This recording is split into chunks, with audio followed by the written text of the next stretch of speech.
memberi spillan gimana perjalanan kalian ke depan selama semester 3 ini. Jadi, yang bakalan aku paparin, yang pertama itu dari blok 8. Mungkin boleh langsung ke slide blok 8.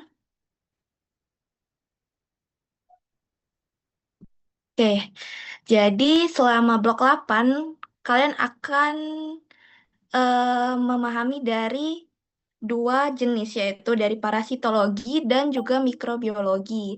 Nah, untuk mekanisme pembelajarannya itu ada IT, kemudian ada tutorial, ada praktikum, OSP, dan yang terakhir kalian bakalan menghadapi CBT. Dan juga aku bakalan kasih sedikit tips and trick gimana menghadapi blok 8 ini. Oke, lanjut. Yang pertama yang kita bakalan bahas dari IT dulu. Jadi untuk SPD 24 itu udah dikasih kan ya jadwal untuk blok 8 ini. Jadi kalau nggak salah itu untuk IT-nya sendiri terdiri dari 31 IT ditambah juga pendahuluan. Nah, nanti di pendahuluan kalian nanti bakalan di-share proporsi penilaian seperti yang ada di gambar yang di sebelah kanan. Nah, itu kalian perhatiin banget, guys. Soalnya di situ tuh bakalan dilihat proporsi penilaian itu yang paling besar itu di mana. Kalau misalnya di sini, kalau misalnya nggak berubah, yang paling besar itu proporsi penilaiannya itu ada di MCQ atau di CBT. Jadi, menurut aku karena poinnya besar, jadi usaha kalian juga harus lebih maksimal di CBT. Tapi bukan berarti yang lainnya nggak maksimal, cuman CBT emang perlu usaha yang lebih maksimal dibanding yang lain.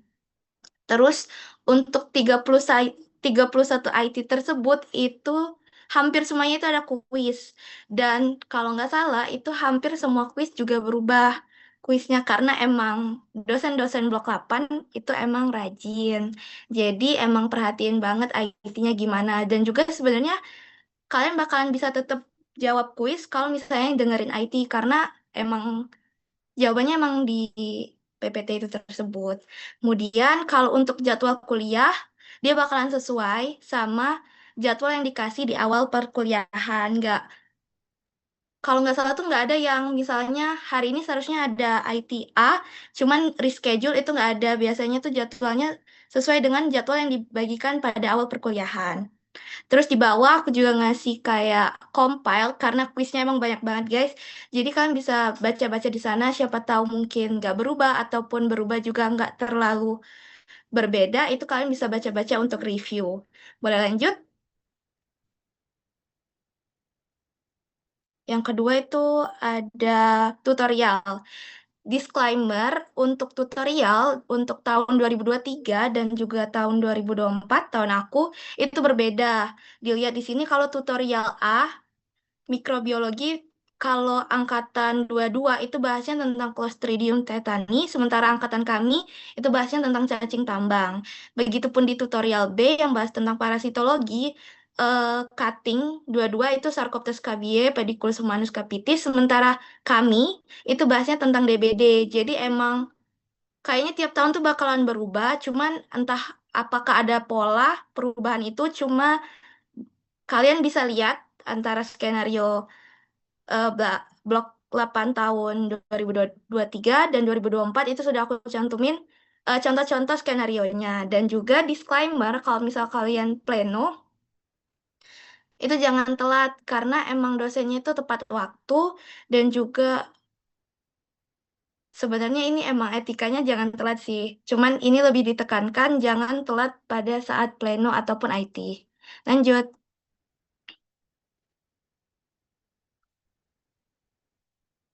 Selanjutnya itu ada praktikum kalau nggak salah. Ya, jadi praktikum itu ada 8. 4 praktikum parasitologi, 4 praktikum mikrobiologi. Oke, yang enaknya dulu. Jadi menurut aku praktikum parasitologi itu praktikum yang paling enak. Karena kalian tuh bakalan cuma masuk terus juga ngefoto preparat-preparatnya. Jadi kayak kalian masuk museum gitu terus langsung sudah motret gitu nggak ada kalau nggak salah nggak ada pretest ataupun post test dan juga nggak ada laprak. Ya, praktikumnya enak, cuman bukan berarti OSP-nya juga seenak itu ya. Sebenarnya nanti kita spill di akhir OSP-nya gimana. Terus untuk mikrobiologi, Di antara 4 praktikum itu, kami kemarin itu ada satu praktikum yang ke Layo. Tapi karena katanya lab labornya itu bakalan dipindahin di KM6, maka kemungkinan kalian tuh bakalan praktikum yang di Layo tadi bakalan dipindahin ke KM6. Kemudian untuk 3 praktikum lainnya tetap di lab bioptik, dan tiap awal praktikum itu bakalan kalian entah ada Zoom atau langsung di lab, itu bakalan ada pengantar. Nah, di pengantar tersebut kalian di akhir entah Zoom atau di labnya itu akan ada pretest. Dan kalau misal dia tuh ada kayak KKM gitu, kalau misalnya di atas 70 itu kalian baru bisa pretest. Kemudian setelah pretest kalian bakalan praktikum, bakalan melihat preparat-preparatnya. Kemudian setelah melihat preparat, di akhir kalian bakalan disuruh buat laprak. Nah, kalau nggak salah lapraknya itu dikumpulnya di hari itu atau besok. Misal nih, kalian bakalan terbagi jadi empat kelompok. Jadi di kelompok pertama otomatis dapat praktikumnya itu pagi sekitar jam 8 sampai jam 9 misal. Nah, biasanya dokternya itu minta lapraknya itu udah dikumpul minimal itu sore jam 3 or jam 4. Biasanya gitu kalau misalnya praktikum pagi. Kalau praktikum siang mungkin besoknya itu baru boleh dikumpul. Atau jam 23.59 PM itu biasanya disuruh kumpul baik di drive ataupun juga dikumpul secara fisik. Oke, lanjut. Praktikum sudah. Oke, jadi ini yang bakalan kalian lihat sneak peek dari praktikum baik parasitologi maupun mikrobiologi.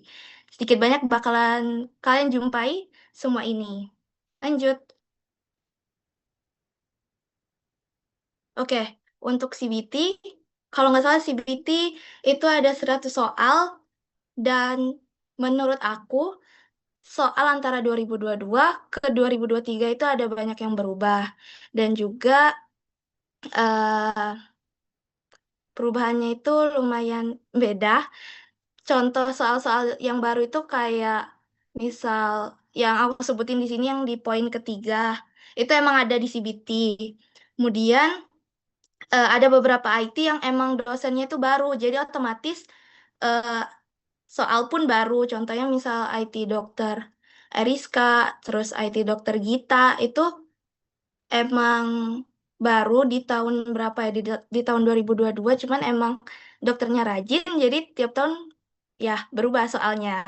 Kemudian selain soal-soal itu kalian juga jangan lupa hafalin kayak soal kuis atau soal pre praktikum, itu biasanya juga masuk di CBT ini. Oke, lanjut. Oke, untuk OSP. Nah, OSP itu bakalan terbagi. Jadi kalian bakalan OSP-nya 2 kali. Pertama, OSP parasitologi dan juga OSP mikrobiologi. Kalau OSP parasitologi itu kalian bakalan dikasih 25 soal, 1 kali istirahat dan 1 kali absen. Jadi ada 27 tempat yang disediain di lab bioptik. Nah, untuk soal itu soalnya kurang lebih sama-sama kayak cutting.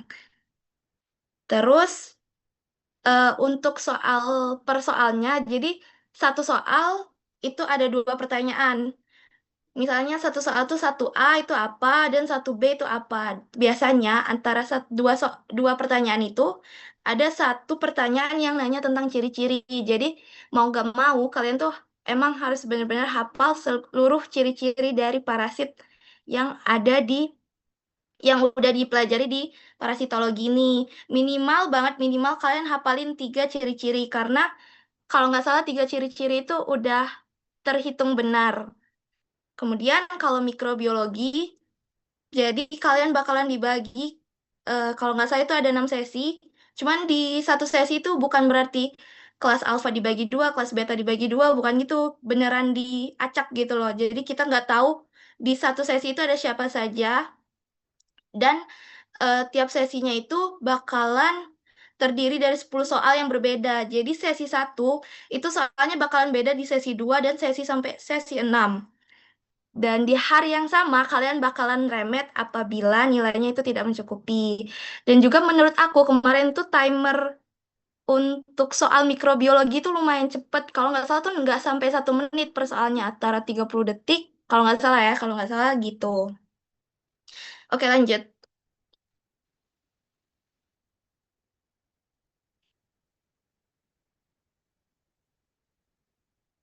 Yang terakhir kalau nggak salah, oh ya benar. Yang terakhir itu ada tips and trick menurut aku. Oke, jadi karena dosen blok 8 itu rajin, kalian juga jangan kalah rajin dengan dosen-dosennya. Jadi mulailah dari awal tuh kalian mulai cicil IT-nya, karena emang banyak banget. Dan menurut aku ini blok yang emang perlu banyak hafalan, karena mau nggak mau kalian bakalan hafal. Apalagi kayak parasitologi, kalian harus hafal ciri-cirinya, karena ada beberapa preparat tuh yang mirip gitu. Kalau misal kalian nggak teliti, bisa jadi kita salah terka, ternyata ini A bukan B gitu. Terus juga kalau misal ada IT, ada pleno, praktikum dan segala macam, itu emang harus datang tepat waktu. Karena emang dosennya juga datang tepat waktu. Kemudian, kalau misalnya ada laprak, itu jangan ditunda, karena kita nggak tahu besok bakalan ada laprak lagi, atau ada tutorial, ada nge-LI, segala macam, dan juga kita kan ada yang namanya organisasi. Jadi kalau ditunda tuh, lama-lama numpuk di akhir, kitanya burn out. Kemudian, kalau untuk ospek, seperti yang aku bilang, minimal banget kalian tuh bisa ngapalin tiga ciri-ciri dari satu preparat. Dan juga jangan H-1 banget kalau misalnya kalau misalnya mau belajar OSP yang minimal H-3 lah. Kemudian kalau untuk nilai, alhamdulillah tahun kemarin, tahun kami itu nilainya bagus. Cuman berdasarkan pengalaman tuh kadang tahun aku dan tahun cutting ataupun tahun decting tuh kadang proporsi nilainya tuh beda. Jadi kalau misalnya kami A tuh belum tentu yang bawah tuh A, atau kami B belum tentu kalian tuh B gitu. Jadi tetap nggak boleh lalai, tetap liatin proporsi nilai dan tetap maksimal di semua komponen. Kemudian ya pelajari IT, kemudian yang penting tuh review quiz dan batu. Dan juga batu tuh nggak semua jawaban cutting tuh benar. Jadi kalian baca ulang soalnya, kemudian kalian lihat emang benar gini atau enggak. Biasanya soal-soalnya juga nggak jauh-jauh dari PPT. Jadi menurut aku masih bisa kalian kerjain sendiri. Dan terakhir banget, perhatikan proporsi penilaian karena itu bisa memaksimalkan nilai kalian untuk blok 8 ini. Mungkin segini dari aku. Terima kasih. Lanjut ke blok selanjutnya.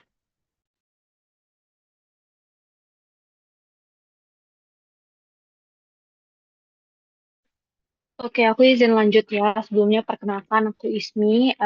Jadi hari ini aku bakal jelasin mengenai blok 9.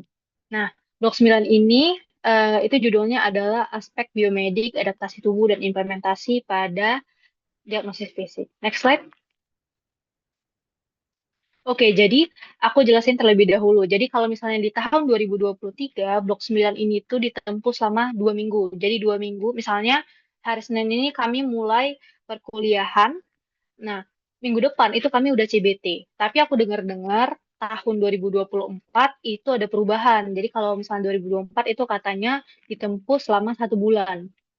Nah, meanwhile, kami itu cuma 2 minggu. Itu tuh singkat banget dan ini totalnya ada 15 IT dan satu skenario tutorial. Nah, jadi apa sih sebenarnya yang dipelajarin di blok 9 ini? Jadi blok 9 ini tuh kita tuh kayak belajar teori dari skill lab. Nah, teorinya itu nanti kita terapkan di skill lab gitu. Nah, eh, kita mulai dari anamnesis sampai ke pemeriksaan fisik. Nah, anamnesis itu kan nggak cuma kita tanya jawab sama pasien, tapi kita juga mempunyai sikap sebagai seorang dokter itu gimana ngadepin pasien, gimana cara menggali informasi, gimana kita tahu nih arahnya ke diagnosis ini dan arah ke pemeriksaannya apa yang mau kita lakukan begitu. Jadi sebenarnya box 9 itu intinya adalah bagaimana cara kita menggali informasi dari pasien untuk menegakkan diagnosis lebih lanjut. Oke, next slide. Oke, jadi kalau untuk tutorial di tahun 2023 itu hanya ada satu skenario dan setiap tahun itu topik tutorial itu berbeda-beda. Karena seingat aku kalau 2022 itu tentang sesak nafas, sedangkan kalau kami itu berbeda, kami tentang leptospirosis. Nah, tutorialnya itu udah masuk ke tahap yang lebih rinci. Jadi masuk tahap yang lebih rinci itu gimana? Jadi kalau seingat aku itu sebelum semester 3 itu tutorialnya itu skenario-nya itu cuma kayak kronologis pasien ini tuh kenapa? Kronologisnya kayak ya dia nih tadi itu habis kelelahan karena ini itu. Nah, kalau ini tuh enggak. Jadi dari mulai riwayat perjalanan penyakit sampai ke pemeriksaan-pemeriksaan yang udah dilakukan ke kita tuh tertulis di skenario tutorial. Mungkin aku kasih contoh. Next slide. Oke, ini tuh tutorial skenario A di blog di tahun lalu ya. Jadi ini tuh tentang leptospirosis. Bisa kalian lihat di sini kalau skenarionya itu udah komprehensif banget, dimulai dari anamnesis sampai ke pemeriksaan laboratorium malah di sini.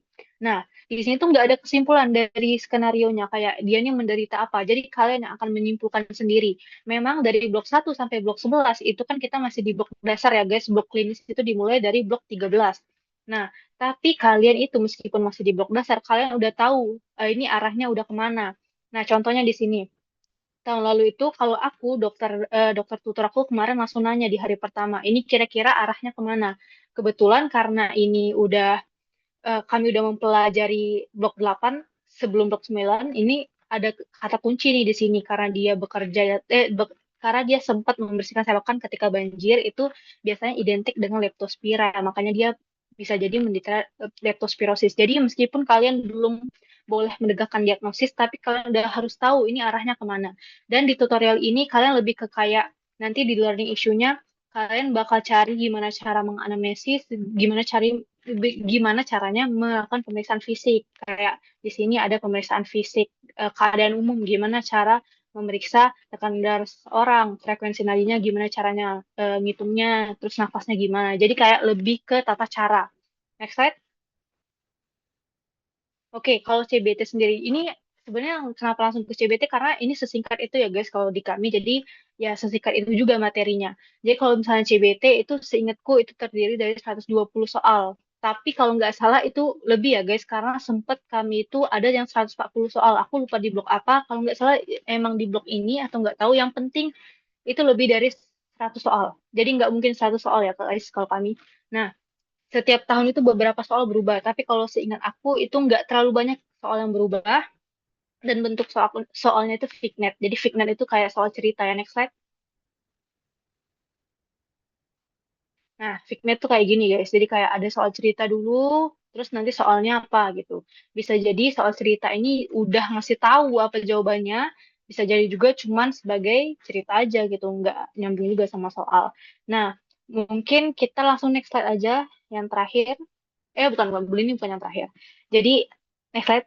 Oke, di buku acuan ini. Jadi, kalau misalnya Prof. Edi kemarin itu kasih buku acuan ini ada dua. Ini sama-sama dari UI, ada anamnesis yang sebelah kiri, yang sebelah kanan itu ilmu penyakit dalam. Kalau yang sebelah kiri, kalian mau cari seperti kata aku tadi, kalau misalnya learning issue, dia mau tahu nih gimana cara menganamnesis, gimana cara memeriksa pemeriksaan fisik itu di sebelah kiri itu udah lengkap. Tapi kalau yang sebelah kanan, kenapa sih? Kan kita nih baru blok dasar. Kenapa kita udah belajar ilmu penyakit dalam? Nah, seperti yang aku bilang tadi, saat tutorial itu kalian udah harus tahu ini arahnya kemana. Nah, di buku ajar ilmu penyakit dalam itu, misalnya tadi kan penyakitnya leptospirosis. Nah, nanti kalian cari di sini ada nggak ya tentang leptospirosis? Ada. Nah, di leptospirosis itu dimulai dari definisi sampai tata laksana semuanya ada. Nah, enaknya kalau di blok 9 ini kan seperti yang aku bilang tadi, kalian harus tahu anamnesisnya seperti apa, pemfisnya seperti apa. Nah, di buku ilmu penyakit dalam tuh udah ada tertulis, misalnya anamnesis. Leptospirosis itu pada anamnesisnya bisa ditemukan ini, kalau pemeriksaan fisiknya bisa ditemukan ini. Jadi kayak lengkap banget dan kalau misalnya kalian mau mengarahkan ke penyakit ini, kalian tuh udah tahu alasannya apa. Karena ada anamnesisnya itu ditemukan seperti ini, pemfisnya ditemukan seperti ini. Jadi dua buku ini menurut aku sangat membantu ya buat tutorial ataupun buat dipelajarin juga. Next slide. Kita langsung ke tips and tricks. Jadi karena ini singkat, blog yang sangat singkat bagi kami saat itu, jadi menurut aku mau nggak mau kadang tuh sebenarnya mau nggak mau cuma belajar dari batu ya guys. Sekarang ibarat kayak kita baru nafas sedikit kita udah CBT gitu. Tapi jangan cuma belajar dari batu, tetap usahain belajar dari IT. Sebenarnya nggak em, mustahil juga kalau misalnya kita mau mempelajarin kayak secara keseluruhan gitu ya. Aku tahu pasti kita juga capek gitu. Jadi kalau menurut aku seenggaknya saat kita merhatiin IT itu 50%-nya kalian denger. Denger aja deh, denger nggak apa-apa, 50%. Seenggaknya itu guys. Dan kalau misalnya kalian mau belajar batu, ini sebenarnya hal yang aku pelajarin dari beberapa blog. Kalau misalnya belajar soal, itu jangan ngikutin jawaban dari cutting aja. Kecuali kadang tuh ada dokter yang udah ngasih tahu waktu di IT. Ya nanti saya kasih soal ini ya, jawabannya tuh ini kok. Nah, kalau misalnya dokter yang udah keluar dari mulut dokternya kayak gitu, ya udah ikutin aja kata-kata dokternya. Tapi kalau misalnya nggak ada yang keluar dari mulut dokternya, ya berarti jangan diikutin dulu jawaban dari tahun lalu gitu. Jadi belum tentu cutting itu benar ya guys. Dan kalaupun cutting itu benar, kalian harus cari tahu kenapa pilihan yang lain itu salah. Jadi belajar itu secara komprehensif, jangan cuma satu aja. Karena menurut aku itu bermanfaat banget. Kalaupun kalian cuma belajar dari batu, seenggaknya kalian tahu nih pilihan lain itu salah karena ini, pilihan ini benar karena ini. Jadi kayak seenggaknya kalian dapat ilmu lebih deh dari belajar batu gitu, nggak cuma dari soalnya aja. Nah, terakhir, apa yang kalian pelajarin di blog ini tuh bakal sangat berguna di blog klinis. Karena di blog klinis itu kita kan belajar secara spesifik. Misalnya kalau misalnya endokrin, kita belajar tentang endokrin aja. Tapi pemeriksaan fisik kayak sign and symptoms, jadi kan sign itu yang kita temukan, symptoms itu dari pasien. Nah, sign symptomsnya itu akan kalian pelajarin di blog 9 ini. Nah, mungkin kalau misalnya kalian pelajarinya dengan kayak emang senang untuk mempelajari tentang pemeriksaan fisik dan anamnesis menurut aku nanti di blok klinis pada pemeriksaan fisiknya juga kalian udah kayak mudah gitu. Oh, ini sign dari penyakit ini sign ke arah ini gitu. Jadi mungkin menurut aku apapun yang kalian pelajarin di blog ini simpan baik-baik maupun itu di device kalian pun disimpan baik-baik karena itu sebagai kayak archive kalian buat di blog klinis nanti. Next. Oke, mungkin segitu dari aku. eh, Dia akan dilanjutkan oleh teman aku. Terima kasih. Oke, terima kasih banyak Ismi. Nah, setelah mengetahui tentang blok 9, kita lanjut ke blok 10 dulu ya. Mengenai terapi obat dan nutrisi. Mungkin teman-teman berpikir kenapa sih obat sama nutrisi itu digabung? Nah, pemahaman aku itu, dan ini secara singkat aja ya, dan secara sederhana, karena eh, obat dan juga nutrisi itu sama-sama bekerja sebagai alat terapi gitu dalam menangani penyakit. Boleh next. Nah, apa yang akan dihadapi di blok 10 itu seperti blok umumnya aja. Ada IT, juga tutorialnya, praktikum, ospek, sama CBT. Tapi nah, untuk di angkatan aku, kami tidak ada ospek. Kalau nggak salah, nilai ospek kami itu diambil dari kuis waktu praktikum. Boleh next. Nah, kalau aku sendiri sangat suka untuk ngebagi-bagi IT. Jadi kalau misalnya jadwal blok itu baru dikasih, aku bagi-bagi sebenarnya IT di bulan ini bakal bahas apa aja. Jadi ada 4 topik besar.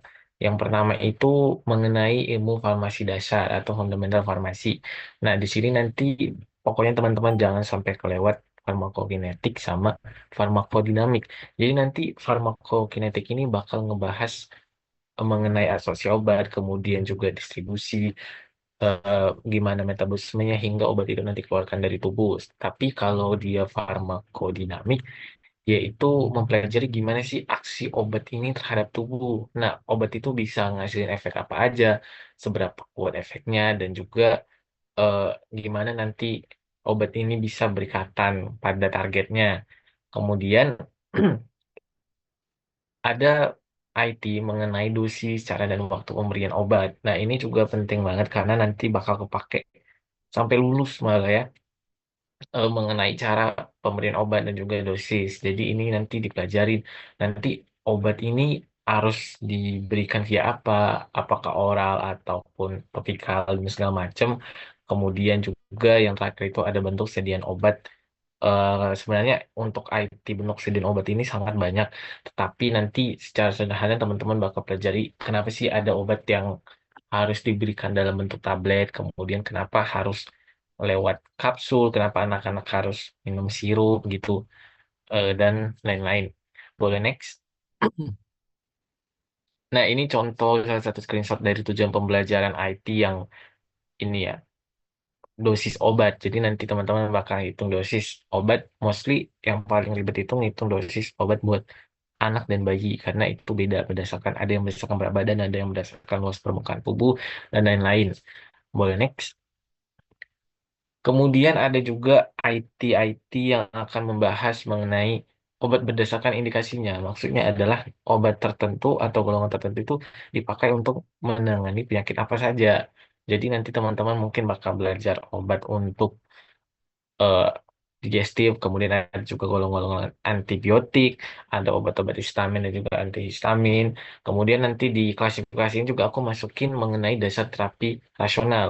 Nah, ini nanti mirip-mirip sama skenario tutorial tahun aku, gimana cara melakukan eh, pemberian dosis terapi rasional begitu. Boleh next. Kemudian ada juga yang mengenai ilmu bahan obat dan juga sumber alam. Jadi di klasifikasi ini aku masukin IT yang drug repurposing sama interaksi obat. Drug repurposing ini nanti kira-kira ngebahas gimana sih suatu obat itu walaupun di awal tujuannya untuk A, tapi setelah diketahui efeknya yang lain itu jadi obat ini tujuannya untuk B gitu. Nah, kira-kira seperti itu. Ada beberapa obat yang akhirnya diresmikan peraturannya untuk digunakan berbeda dari tujuan awalnya. Kemudian juga untuk interaksi obat, pokoknya teman-teman mengenai interaksi obat ini pastinya sangat-sangat ribet. Tetapi aku akan berikan saran untuk selalu membaca dari memes atau drugs.com. Coba cari aja di internet memes sama drugs.com karena nanti teman-teman juga bakal banyak belajar pas di blog 10 melalui website-website tersebut. Bahkan nanti kalau misalnya mau nulis terapi atau menulis resep itu bakal baca website itu terlebih dahulu. Kemudian mengenai aspek regulasi dan profesionalisme. Ini nanti teman-teman akan banyak latihan menulis resep obat pakai format yang udah ada. Kemudian nanti mengenai etik dan juga efek samping obat, kemudian regulasi obat, macam-macam obat, lambang-lambang yang ada di obat gitu nanti dipelajari di bagian ini. Walaupun sebenarnya outline ini tuh nggak sesuai sama jadwal yang berurutan. Cuman at least teman-teman bisa kelompokkan supaya belajarnya lebih terstruktur dan sistematis. Kemudian boleh lanjut. Nah, ini contoh penulisan resep. Jadi nanti teman-teman eh, bakal banyak belajar menulis resep. Kelihatannya simple, tapi jujur kalau aku sendiri dan beberapa teman-teman aku tuh harus banyak latihan. Apalagi khususnya untuk menulis dari subscriptionnya, signaturanya, dan lain-lain. Dan ini kalau misalnya salah nulis satu instruksi aja gitu udah bisa salah dosis obatnya dan lain-lain. Jadi emang banyak banyak latihan aja. Sumber belajarnya ini bisa coba cari di YouTube ataupun misalnya di website. Boleh latihan juga pakai misalnya skenario ya. Kemudian dari skenario ini ada gambaran terapinya. Nah, teman-teman bisa coba latihan untuk nulis resep pakai format resep ini berdasarkan terapi yang dari skenario itu. Oke, boleh selanjutnya. Nah, kemudian karena tadi judulnya ini terapi obat dan nutrisi, kita juga bahas mengenai gizi dan nutrisi. Nanti bakal bahas human energy requirements. Nanti teman-teman bisa belajar mengenai menghitung kebutuhan energi atau menghitung kalori dari suatu sumber pangan. Kemudian juga bahas mengenai makronutrients dan juga mikronutrients. Tapi nggak bakal seribet di blog-blog sebelumnya sih. Ini lebih ke penerapan aslinya gitu. Kalau misalnya nanti kita menghadapi pasien, kita ngasih rekomendasi makanannya seperti apa gitu ya. Kemudian ada juga food science. Kemudian yang terakhir ini ilmu penunjang nanti teman-teman juga belajar mengenai dasar toksikologi farmakologi sama dasar bioinformatika. Kenapa tiba-tiba ada bioinformatika di sini? Jadi kalau teman-teman tahu atau udah pernah baca sebelumnya, banyak gitu obat-obat yang diteliti melalui sistem komputer terlebih dahulu. Jadi teman-teman bisa belajar gitu. Tapi sepengalaman aku, dokternya itu tidak terlalu menekankan di bagian ini. Boleh next.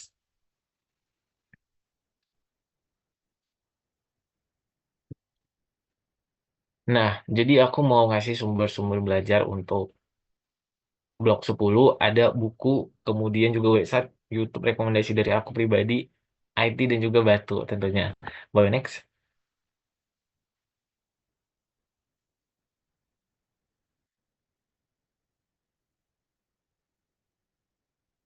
Nah, untuk bukunya nggak usah yang ribet-ribet.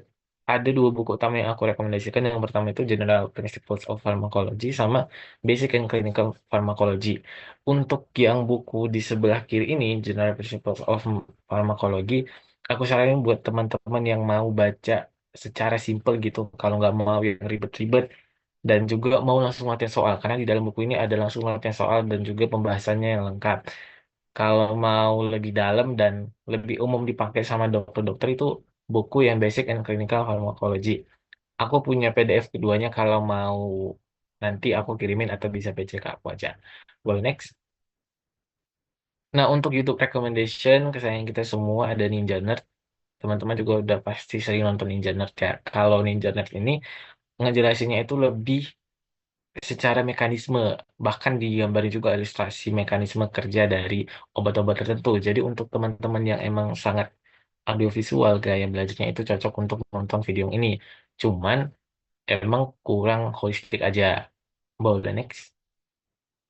Kalau rekomendasi YouTube yang pakai bahasa Indonesia, boleh next. Aku biasa nonton dari Antara Signa. Hmm, ya teman-teman.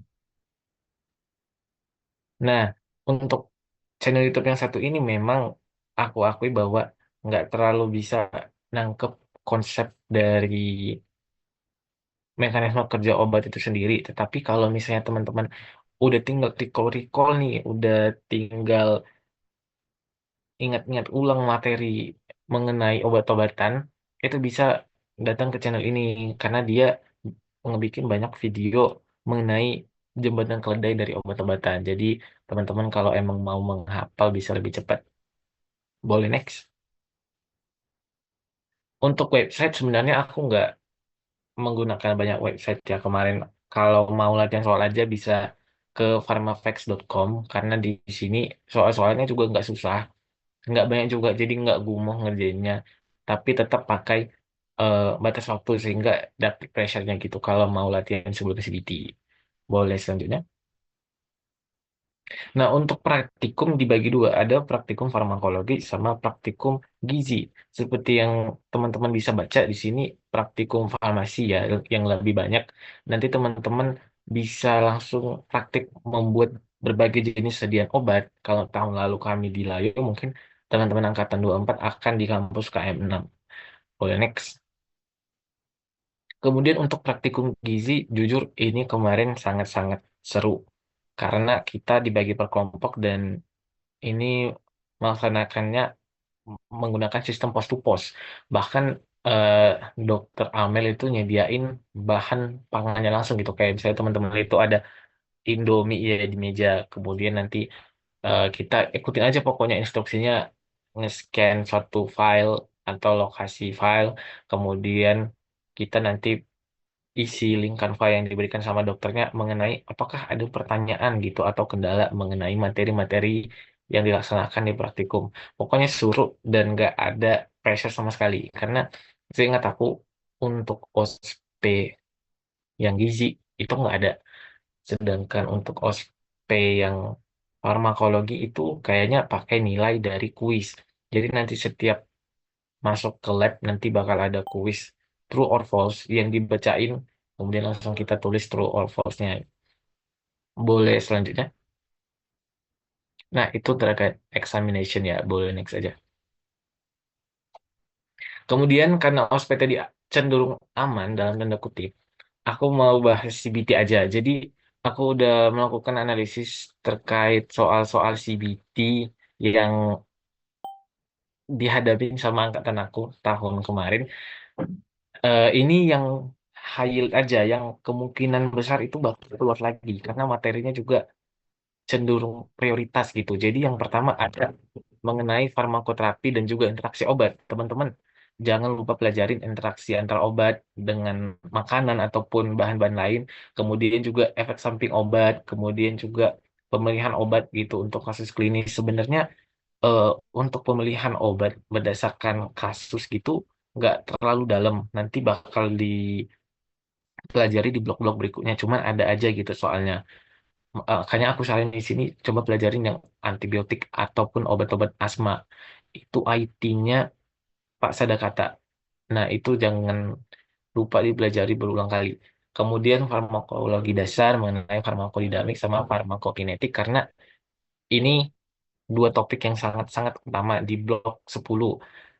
Nanti biasanya bakal ada soal kayak baca grafik gitu, gitu. Nah, nanti obat mana nih yang memiliki efikasi yang lebih tinggi atau mana yang memiliki potensi yang lebih tinggi gitu. Kemudian mekanisme kerjanya dengan obat lain, apakah suatu obat itu dia bekerja secara agonis atau antagonis dengan obat lain gitu. Kemudian juga ini nanti ada kaitannya sama indeks terapi ya, yang efikasi sama potensi. Kemudian juga farmakokinetiknya pasti masuk soal-soal mengenai waktu paruh obat gitu, terus berapa lama dia akan ada di dalam tubuh dan lain-lain. Untuk gizi sebenarnya banyak soal-soal yang aku lihat sering keluar gitu mengenai ini pusat lapar manusia dan pusat kenyang itu di mana gitu. Kemudian hormon hormon yang berkaitan misalnya grelin, leptin itu jangan lupa dibaca. Kemudian juga yang keamanan pangan aku nggak tahu kenapa tapi ini soalnya kayaknya 2 tahun berturut-turut keluar. Ini kalau tahun kami kemarin itu mengenai kadar histamin pada ikan dan juga gimana manifestasinya pada pangan tersebut. Kemudian menghitung itu juga ada, menghitung IMT, kemudian menghitung kebutuhan kalori berdasarkan BMR itu ada. Sama ini, jangan lupa penulisan resep dan juga regulasinya. Kemudian pelajari singkatan bahasa Latin di resep. Nanti itu akan sangat banyak singkatan-singkatan di resep yang kayak S, TD, segala macam, kemudian antekondam, segala macam. Itu teman-teman eh, baca aja PDF.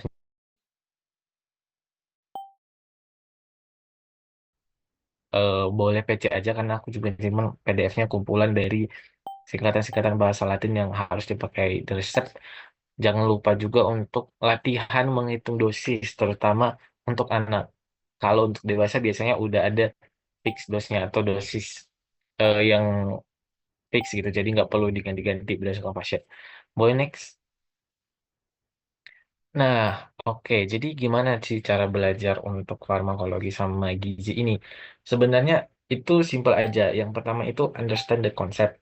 Teman-teman jangan langsung mencoba menghafal brutal jenis-jenis obat dan indikasinya karena obat itu sangat-sangat banyak dan nanti framework berpikir kita itu udah ini ada kasus kita bakal ngasih obat apa gitu yang kita pikirin itu mekanisme obatnya gitu selain daripada ini ya diatur regulasi.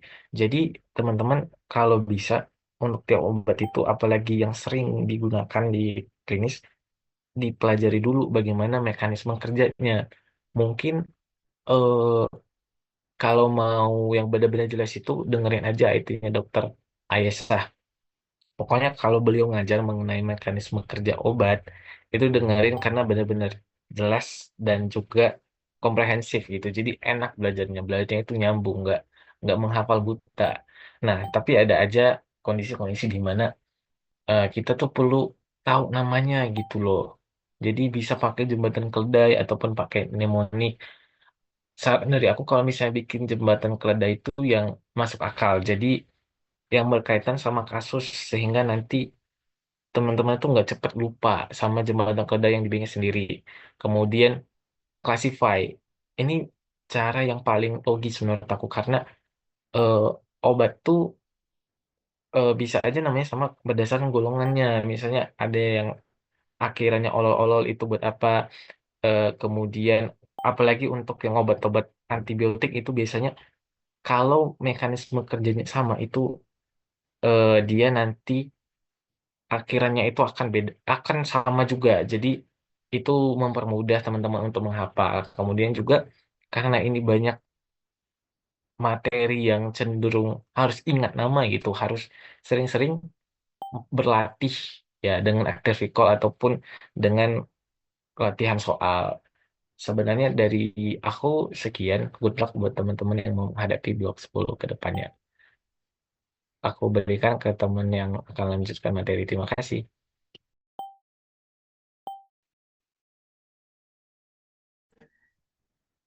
Oke, boleh next. Saya izin ambil alih ya untuk yang blok 11. Jadi, halo teman-teman, nama saya Felicia Modinfa Ginting yang dari PSPD Beta 2023 dan di sini akan menjelaskan sedikit tentang blok 11. Mungkin gak usah berat-berat ya, karena sepertinya sudah siang, sudah pada ngantuk. Oke, jadi pertama ada apa aja sih di blok 11? Jadi di blok 11 ini ada IT, ada tutorial, praktikum yang banyak banget, CBT, dan ada OSP, terus nanti ada tips and tricks. Boleh next? Nah, untuk IT-nya ini ada 27, totalnya PA dan PK, jadi ini dibagi dua sama kayak farmako tadi. Satu ada PA, yaitu patologi anatomi, satu lagi itu ada PK, yaitu patologi klinis. Dan ini dua-duanya tuh kayak untuk kalian mendiagnosis. Jadi di bab ini atau di blok ini semua all about diagnosis. Nah, untuk IT patologi anatominya itu ada 13 kali pertemuan, untuk patologi kliniknya itu ada 14 kali pertemuan, jadi semuanya itu ada 27. Waktunya itu 5 minggu, kalau kami kemarin dari 14 Oktober sampai 18 November, tapi kalian mungkin beda ya, karena kan kalian juga masuknya lebih cepat. Kalau kuis ada nggak? Ya, pastinya ada dong. Kuis ini lumayan besar loh proporsi penilaiannya. Jadi kalian jangan asal-asal isi dan pastikan kalian ngisinya itu benar. Karena dia sekitar berapa deh ya? Sekitar 10% kalau nggak salah.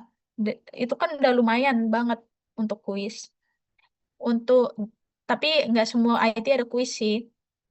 Lalu untuk hafalannya itu PA banyak hafalan dan juga banyak slide. Aku tips dari aku sih ya nanti setelah kalian selesai IT-nya di rumah itu kalian bisa review atau kalian tandai nih yang mana yang kira-kira di-mention terus sama dosennya karena kalau kalian ngapal semua itu lama banget dan pasti kalian ngelihat slide-nya aja udah gumoh banget karena kalau nggak salah pernah sampai 200 slide deh. Jadi banyak banget slide-nya dan itu sampai banyak yang ketiduran juga waktu itu di kelas kalau nggak salah di kelas aku. Kalau PK itu banyaknya angka-angka alias kalian harus ngapal parameter atau data ya. Jadi kayak white blood cell itu berapa normalnya, red blood cell itu biasanya berapa normalnya begitu-gitu. Di soal CBT-nya juga dia nanti begitu. Nah, untuk dokter-dokter yang kalian harus waspadai, yang aku ingat tuh cuma dokter V, bukannya pemarah ya, tapi dia lumayan strict. Jadi kalian kalau misalnya mau ke kamar mandi itu sebelum sebelum IT-nya dan juga jangan telat karena dokternya nggak suka kalau misalnya IT-nya tuh lama-lama dan kalau misalnya ribut gitu ya. Sebenarnya di semua IT jangan gitu ya guys. Tapi ini question aja. Eh, ini juga panjang-panjang sebenarnya aku bilang dan banyak slide. Boleh next?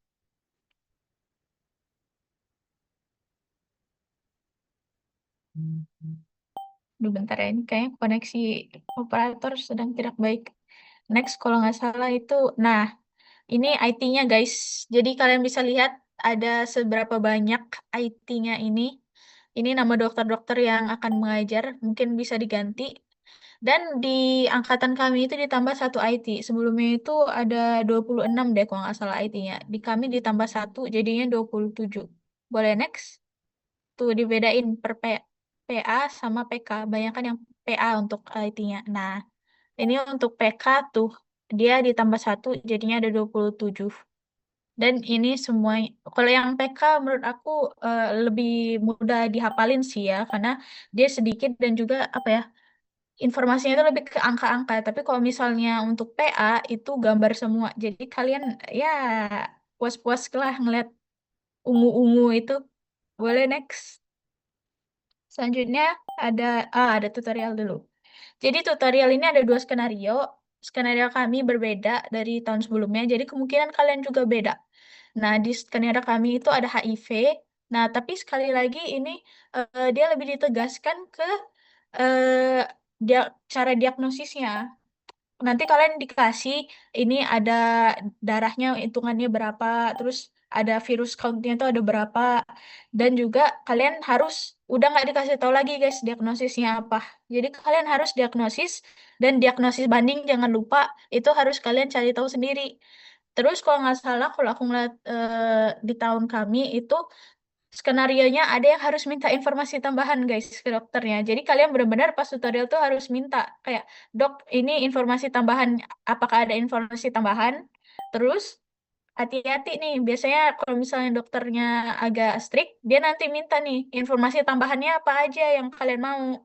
Jadi kalau misalnya kalian nggak tahu, cari dulu informasi tambahannya itu apa. Misal kayak white blood cell count-nya atau leukosit-nya berapa dok, begitu. Next. Nah, praktikum. Kalau misalnya kalian di blok 10 di tes mental, kalian di blok 11 di tes kesehatan. Karena kalian bolak-balik. Tapi semoga ya udah di KM6 ya. Jadi nggak harus bolak-balik. PK itu ke Layo atau ke KM6 dan PA itu ke lab biooptik. Nah, ini harus menggambar preparat juga PA-nya. Jadi untuk praktikum itu, untuk PA itu ada 5 kali pertemuan. Untuk dan tapi dia juga ada inhal. Jadi kalau misalnya kalian lupa moto, itu dia ada inhal 2 kali. Kalau misalnya PK, itu ada 7 praktikum. Dan 7 praktikum itu dibagi-bagi lagi isinya. Jadi ya begitulah. Eh, Terus juga yang paling penting itu PK itu biasanya ada apa tuh namanya asistensi. Dan asistensinya itu eh tidak tidak beraturan jadwalnya. Jadi kami pernah malam minggu jam 9 malam asistensi. Karena Kak Indra kelupaan untuk ngasih tahu ada asistensi. Jadi kadang ngalur ngidul lah gitu jadwal asistensinya. Jadi kalian jangan tidur dulu. Maksud aku tuh jangan jangan santai dulu. Kalian lihat-lihat terus, info-info terus di line. Nanti kalau tiba-tiba ada asistensi, kalian nggak ketinggalan. Karena pasti setelah asistensi itu untuk PK, itu pasti ada pre-test atau post-test. Kalau kalian ketinggalan ini lumayan bahaya karena dia cukup banyak penilaiannya dan dokternya biasanya langsung bete kalau misalnya kalian ketinggalan. Nah, boleh next.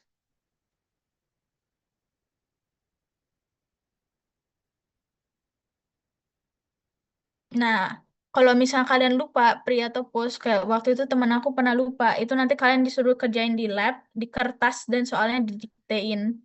Walaupun sama sih soalnya kalau nggak salah kata temen aku, tapi ya masih aja kan nggak enak. Kalian seharusnya praktikum, malah kalian eh pritas duluan. Dan juga ini semua yang di selembar yang di kanan ini semua PK. Jadi kalian ada 7 dan 7 itu masih dibagi-bagi lagi. Jadi ya semangat ya. Dan juga kalian kadang pritasnya itu setelah apa? Setelah di lab itu kadang bisa malam, kalau nggak itu bisa ini, bisa pas kalian lagi pulang. Jadi kalian jaga-jaga waktunya itu, kalau bisa setelah PK itu mantep-mantep dulu. Nanti kalian ketinggalan pretest itu nilainya lumayan. Dan juga aku ingat pretestnya itu di share screen. Kalau misalnya asistensi itu di share screen, terus kalian ngisinya di Gform. Jadi di Gformnya nggak ada soal. Dan juga itu suara keortanya itu kayak halus banget. Jadi kayak kalian harus benar-benar dengerin. Kalau misalnya dibilang kumpul, langsung kumpul. Kalau enggak, nanti kalian nggak masuk nilainya. Boleh next? Nah, ini contoh dari praktikum, ini PA ya, patologi. Jadi kalian belajar sel-sel. Ini udah mulai ke sel-sel. Ini ada proliferasi, ada atrofi, ada pembesaran sel, ada metaplasia. Nah, ini pokoknya banyak ini. Jadi nanti kalian foto dan kalian gambar. Next. Nah, ini tidak kalah memusingkan, ini praktikum patologi klinis. Jadi ini kalian biasanya menghandle darah dan urin ya. Jadi ini urinnya dari kalian sendiri. Jadi yang cowok siap-siap untuk urinnya dipakai. Dan ini juga yang kecil-kecil ini ngitung white blood cell, guys. Jadi nanti kalian ngeliat mikroskop juga, terus nanti kalian hitung yang bintik-bintik ini ada berapa, terus nanti kalian buat laporan hari itulah. Next, kayak biasa sih, kayak blok 7 ya. Nah, OSP, dua-duanya ada OSP. Kata cutting sebelumnya tuh OSP PA nggak ada, tapi di angkatan kami ada, dan itu pakai mikroskop beneran. Jadi kalian pakai mikroskop beneran, kalian lihat, jangan disenggol ya guys, jangan egois, nanti kawalannya nggak kelihatan lagi. Nah, tapi kan PA ini banyak residen, nah terus biasanya tuh dibantu residen, jadi kalian pinter-pinter gitu, kayak cari timing, kayak deket-deket gitu. Hafalin preparat yang sering di-mention sama dosennya. Biasanya itu dokternya itu baik dan biasanya itu ada bocor-bocoran dikit dari dokternya. Jadi kalian berdekat-dekat lah ke depan itu apa yang kira-kira sering di-mention atau dijelasin sama dosennya. Paling itu yang keluar. Kalau PK, OSP-nya kayak biasa, benar-benar kayak OSP kalian biasa. Dan soalnya sama persis kalau nggak salah. Sama persis. Sampai angka-angkanya juga sama deh. Angkanya beda sedikit kalau nggak salah. Sama cutting dua-dua. Boleh next? Nah, CBT. CBT ini proporsi nilainya paling besar ya guys. Kalau misalnya tadi OSP dan OSP dan praktikum dan lain-lain itu cuman 20. Nah, ini 25% Jadi di sini kalian paling besar penilaiannya. Nah, di sini 70% menurut aku ya, itu sama-sama kayak cutting, soalnya 100-an lebih, tapi yang aku ingat banget diganti itu soal-soal Dr. Fay karena dia nggak suruh ngapal data, tapi dia suruh diagnosis. Karena kayak balik yang aku bilang tadi, ini blog ini semuanya tentang diagnosis. Nah, jadi kayak misal tuh dikasih soal cerita, misal MCV-nya 60, MCH-nya 20, MCHC-nya 30. Pasien ini anemia bentuk apa? Dan juga kalau misalnya biasanya tuh kayak asam folatnya itu berapa, terus dikasih tahu nanti normalnya segini, dan begitu dikasih tahu yang lain, dan juga hafalin bentuk-bentuk red blood cell guys. Boleh next. Pokoknya yang ganti kalau nggak salah tuh banyak kan dokter face sih. Nah, tips and tricks. Ini seperti yang sebelumnya, ini biasanya nilainya bagus-bagus ya. Kalau di kelas aku itu semuanya bagus, tapi ada yang masih ada yang B, dan itu aku lihat-lihat yang B itu biasanya nilai ujian akhirnya yang jelek. Perhatiin IT Dr. V karena IT Dr. V itu yang sering masuk. Quiz dan pre dan post test itu jangan ditinggal karena itu membantu banget nilai. Itu pre dan post dan quiz itu aja kali udah 30%-an dari penilaian. Laprak juga jangan terlalu butut karena itu 15% juga loh. Ya nggak apa-apa sih, agak-agak butut. Yang penting kayak jangan butut banget gitu karena itu membantu nilai. Jangan disepelein juga karena kalian kalau misalnya selip dan nggak hoki ya bisa aja dapat B. CBT juga jangan lewat. Sebetulnya kemarin banyak yang remedi, tapi karena kita ada hard ini kan ya, jadi itu banyak yang terselamatkan nilainya. Kalau nggak ada hard ini, nggak tahu deh, kayaknya lumayan acak adul juga. Dan juga jaga kesan, akan traveling banyak banget dan sibuk banget di blog ini. Banyak banyak banyak praktikum dan juga banyak eh, laporan ya. Jadi kalian itu harus jaga kesehatan. Kalau sakit itu susah karena seperti yang kita tahu harus 100% kecuali IT. Nah, jadi kalau kalian selip sekali itu susah urusannya. Dan yang terakhir yang penting hidup sih. Itu aja dari saya kayaknya, boleh next. Nah, itu aja dari saya. Terima kasih banyak teman-teman. Saya lanjutkan ke teman yang selanjutnya. Oke, makasih Farisa. Ini perkenalkan, saya Grisala dari PSPD Beta 2023. Nah, di sini kita akan bahas tentang blok 12. Blok 12 sendiri itu keterampilan klinik pertama kalian dan bakal jadi OSCE pertama kalian. Next slide.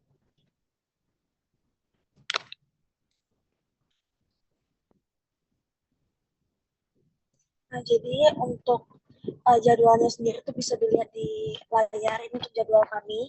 Dan blok 12 blok keterampilan klinik itu biasanya itu dilaksanakan sepanjang semester. Nah, tapi kalau misalnya untuk blok semester kalian sendiri semester 3 itu dilaksanakan dimulai dari blok 9.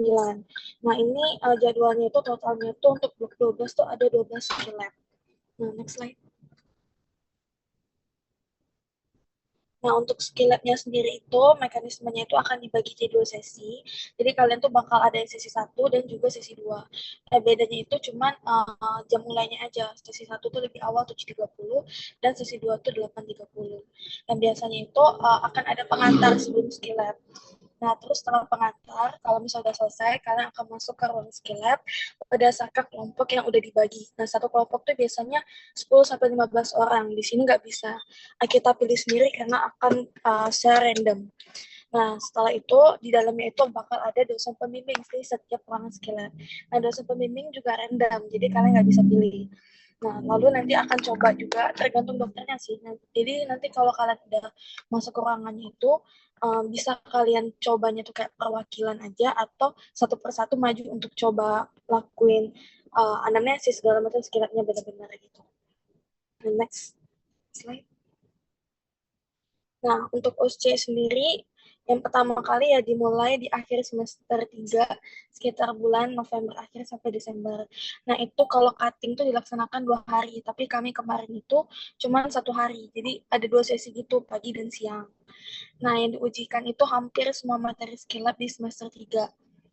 Jadi bakal ada stase. Jadi stase ini per stase tuh bakal beda materi yang diujikan.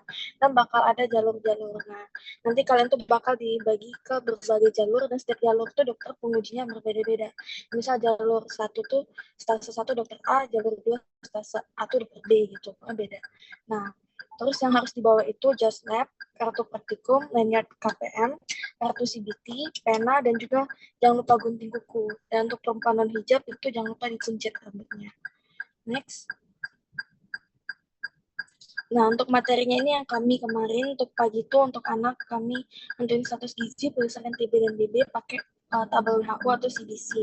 Nah, untuk penyakit dalam dewasa kami anamnesis, TTV, perkusasi tes, auskultasi 4 katup.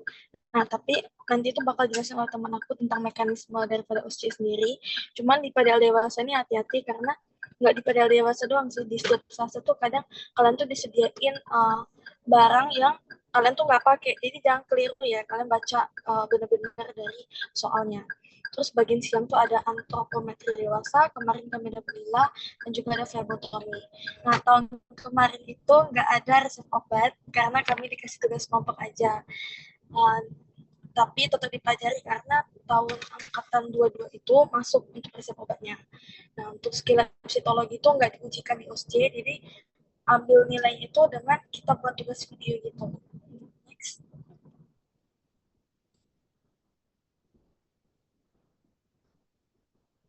Oke, selanjutnya akan dilanjutkan oleh teman saya.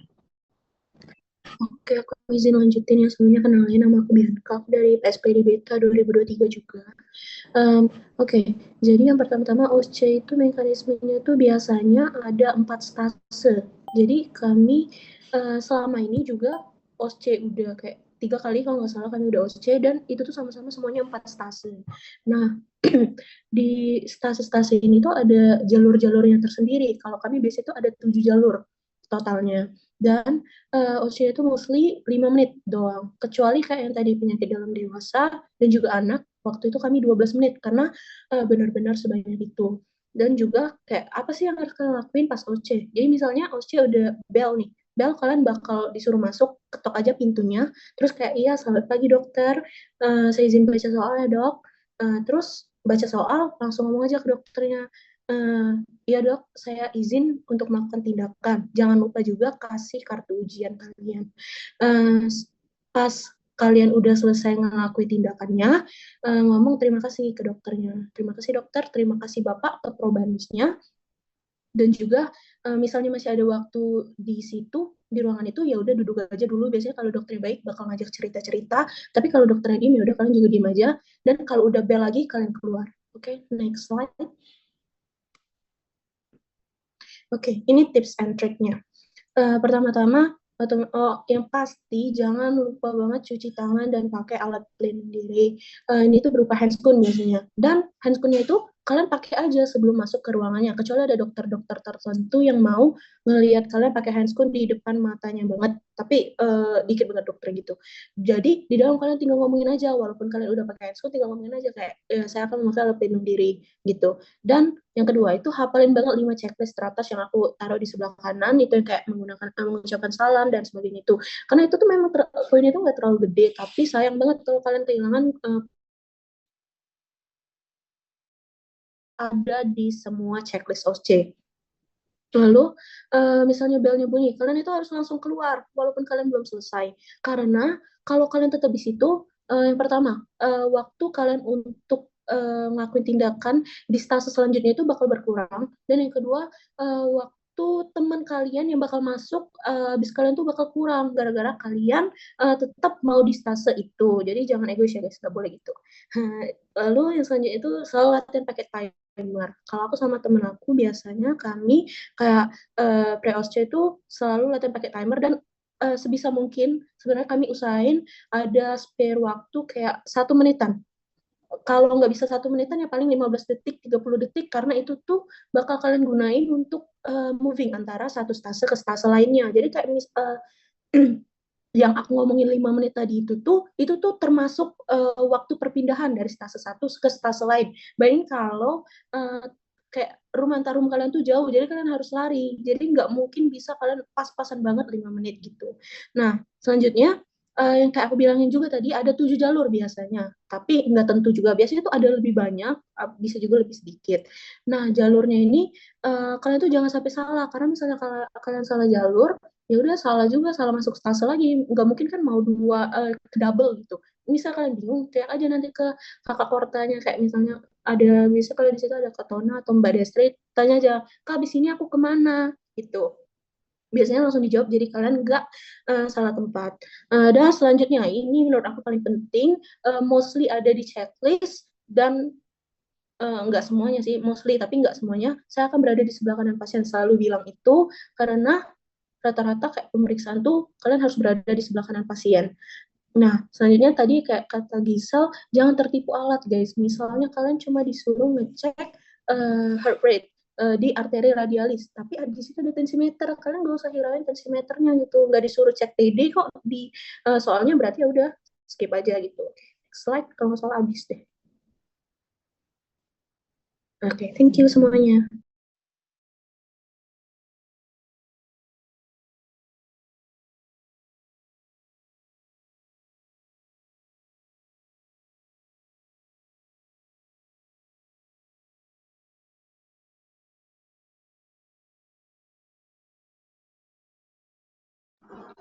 Baiklah, dikarenakan